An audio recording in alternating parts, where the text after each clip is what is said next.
আসসালামু আলাইকুম। আমি মোসাম্মদ রুকসানা খাতুন কোকতারা দ্বিমুখী উচ্চ বিদ্যালয়ের পক্ষ থেকে সবাইকে জানাচ্ছি আন্তরিক শুভেচ্ছা। প্রিয় শিক্ষার্থী বন্ধুরা, আমি আজকে তোমাদের নবম শ্রেণীর বাংলা প্রথম পত্রের কপোতাক্ষ নদ এই কবিতাটি পড়াবো। আমি আশা করছি তোমরা সকলেই কবিতাটি খুব মনোযোগ সহকারে দেখবে। শিক্ষার্থী বন্ধুরা, আমি এও আশা করছি এই করোনাকালীন সময়ে তোমরা সবাই ভালো আছো, সুস্থ আছো, সামাজিক দূরত্ব বজায় রেখে তোমরা সকলেই বাড়িতে আছো। প্রিয় শিক্ষার্থী বন্ধুরা, আমাদের আজকের বিষয় কপোতাক্ষ নদ। এই কপোতাক্ষ নদ কবিতাটি আজকে আমি তোমাদের পড়াবো। তো আমি আশা করছি তোমরা সবাই মনোযোগ সহকারে আমার সামনে খাতা কলম নিয়ে সবাই ক্লাসটি মনোযোগ দিয়ে করবে। তো প্রিয় শিক্ষার্থী বন্ধুরা, কপোতাক্ষ নদ। কপোতাক্ষ নদ লিখেছেন মাইকেল মধুসূদন দত্ত। বন্ধুরা সবাই দেখো, এই যে নদ, নদ কথাটি পুরুষবাচক। পুরুষেরা যেরকম বংশ বিস্তার করতে পারে না, সেরকম নদ কখনোই শাখা প্রশাখা হয় না। আর নদী, নদী হচ্ছে এর স্ত্রীবাচক শব্দ। নদীর শাখা প্রশাখা আছে। মায়েরা যেরকম সন্তান সন্ততি দিয়ে অনেক শাখা বিস্তার করতে পারে, সেরকম নদীরও অনেক শাখা প্রশাখা রয়েছে।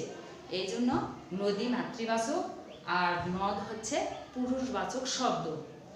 প্রিয় শিক্ষার্থী বন্ধুরা, মাইকেল মধুসূদন দত্ত। এখন আমরা এই মাইকেল মধুসূদন দত্ত সম্পর্কে কিছু জানব। শিক্ষার্থী বন্ধুরা, মধুসূদন দত্ত 1824 খ্রিস্টাব্দে 25শে জানুয়ারি যশোর জেলার কপোতাক্ষ নদের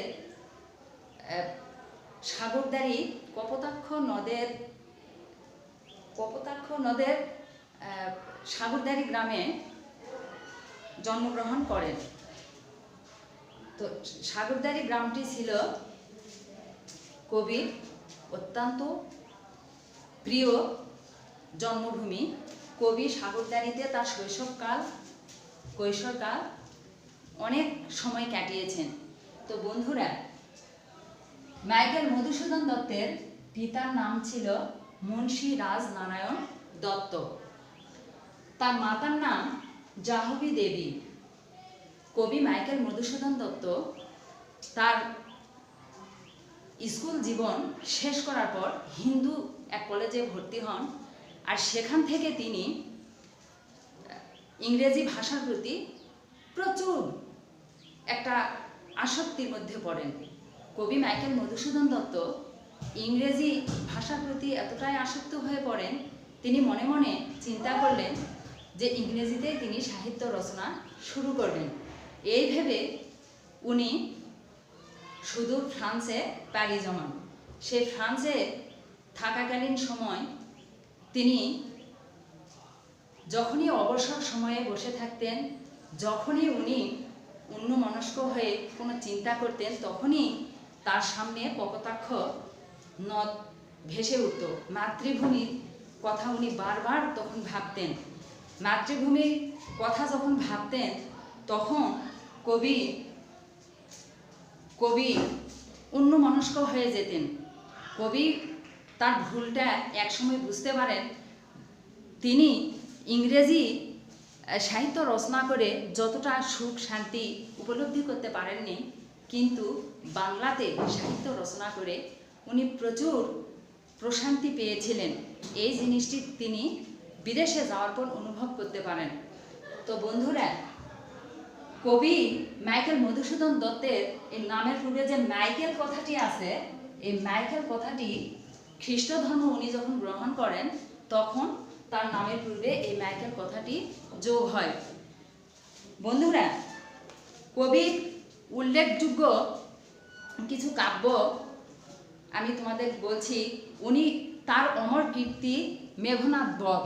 মেঘনাদ বধ কাব্য রচনা করে উনি প্রচুর খ্যাতি অর্জন করেন। অন্যান্য কাব্যগ্রন্থগুলির মধ্যে রয়েছে তিলোত্তমা সম্ভব কাব্য, বীরাঙ্গনা, ব্রজাঙ্গনা কাব্য, চতুষ্পদী কবিতাবলী। কপোতাক্ষ নদ কবিতাটি চতুষ্পদী কবিতা থেকে নেওয়া হয়েছে। বন্ধুরা, কবি এই কপোতাক্ষ নদ কবিতাটির মাধ্যমে তার দেশপ্রেম, তার মাতৃপ্রেমকে খুব সুন্দরভাবে ফুটিয়ে তুলেছেন। বন্ধুরা, তোমরা সবাই এখন মনোযোগ সহকারে শুনবে। আমি কবিতাটি আবৃত্তি করব, তোমরা সবাই মনোযোগ সহকারে শুনবে, কেমন? এবার কবিতাটি আমি আবৃত্তি করছি, তোমরা সবাই শোনো। সতত হে নদ তুমি পরমোর মনে, সতত তোমার কথা ভাবি এ বিরলে। সতত অর্থাৎ কবি সব সময় এই নদের কথা মনে করতেন। সব সময় তিনি এই নদের কথাই ভেবে যাচ্ছিলেন বিদেশে বসে। সতত যেমতি লোক নিশার স্বপনে, শোনে মায়া মন্ত্রধ্বনি তব কলকলে। কবি সুদূর বিদেশে থেকেও কপোতাক্ষ নদের যে কলকল ধ্বনি, সেটা তিনি শুনতে পেতেন, অনুভব করতে পেতেন। জুড়াই এ কান আমি ভ্রান্তির ছলনে।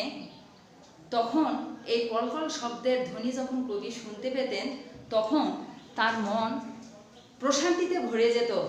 কবি তখন অনেক শান্তি অনুভব করতে পারতেন। কবির মাতৃভূমির প্রতি যে ভালোবাসা, যে আবেগ, যে স্নেহ, বাংলাতে কবিতা রচনা যখন তিনি করতেন তখন অতটা অনুভব করতে তিনি পারেননি, কিন্তু সুদূর বিদেশে গিয়ে তিনি এই হারানোর ব্যথাটা, মাতৃভূমিকে হারানোর ব্যথাটা সব সময় অনুভব করতে পারতেছেন। তো প্রিয় শিক্ষার্থীবৃন্দ, বহু দেশ দেখিয়াছি বহু নদ দলে, কিন্তু এ স্নেহের তৃষ্ণা মিটে কার জলে। কবি বহু দেশে গেছেন, বহু নদ নদী দেখেছেন, কিন্তু কবির যে তৃষ্ণা, এই তৃষ্ণাটা তিনি কপোতাক্ষ নদের মতো কোথাও মিটাতে পারেননি। কবি যখন অন্যান্য নদ নদীকে দেখতেন, বারবার তার কপোতাক্ষ নদের কথাই মনে পড়ত। কপোতাক্ষের সঙ্গে তার শৈশব জীবনের অনেক স্মৃতি জড়িয়ে ছিল। কপোতাক্ষের কলকল ধ্বনি তার কানে সবসময় বাজত। উনি স্বস্তি পেতেন না, উনি শান্তি পেতেন না, কিন্তু এ স্নেহ তৃষ্ণা মিটে কার জলে। যে অভাবটা উনি অনুভব করতেন, কপোতাক্ষের অভাবটা, অন্য নদ নদী সেটা মিটাতে পারেনি। দুগ্ধ স্রোতরূপী তুমি জন্মভূমির স্তনে। কবি এই কপোতাক্ষ নদকে মায়ের সঙ্গে তুলনা করেছেন। এই কপোতাক্ষের স্রোতকে তিনি মায়ের দুধের সঙ্গে তুলনা করেছেন। মায়ের দুগ্ধ পান করে শিশু যেমন প্রশান্তি পায়, কবিও সেরকম কপোতাক্ষ নদের পানি পান করে ওইরকম প্রশান্তি পেতেন। প্রিয় শিক্ষার্থীবৃন্দ, আর কি হে হবে দেখা যতদিন যাবে প্রজারূপে রাজরূপ সাগরে দিতে। কবি বারবার আক্ষেপ করে বলতেছেন, আর কি কপোতাক্ষ নদের সঙ্গে তার দেখা হবে, কখনো কি সে কপোতাক্ষের কাছে যেতে পারবে, এই আক্ষেপ কবি বারবার জানাচ্ছেন। বাড়ি রূপ করো তুমি এ মিনতি গাবে, বঙ্গজনের কানে শখে সকারিতে। কবি বারবার বলতেছে যে কপোতাক্ষ নদকে উনি যে স্নেহে, যে ভালোবেসে স্মরণ করতেছেন, কপোতাক্ষ নদও যেন কবির কথা বারবার এই স্নেহ ভরে যেন স্মরণ করেন, বঙ্গকে এই কথাই যেন জানান। বঙ্গজনের কানে শখে সখারিতে, নাম তার এ প্রবাসে মজি প্রেম ভাবে, লইছে যে তব নাম সঙ্গের সঙ্গীতে। কবি বলতেছে, আমি যে কপোতাক্ষকে এত স্মরণ করতেছি, আমার এই মিনতি কপোতাক্ষ নদের কাছে, কপোতাক্ষ নদ যেন আমার এই আবেগ, আমার এই অনুভূতি, আমার এই ভালোবাসা, প্রেমের কথা যেন বঙ্গের কাছে ব্যক্ত করেন। প্রিয় শিক্ষার্থীরা, আমরা কবির যে কবিতাটি কপোতাক্ষ নদ কবিতাটি যে পড়লাম, এটা হচ্ছে একটা সনেট কবিতা। এই সনেট কবিতাটি কবি সনেট কবিতাটি রচয়িতা করে কবি অনেক সম্মান অর্জন করেছেন। সনেট বলতে মাইকেল মধুসূদন দত্ত এই সনেট কবিতাটি রচনা করার পর মাইকেল মধুসূদন দত্ত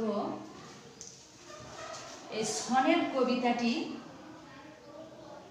রচনা করে অনেক সুনাম অর্জন করেছেন।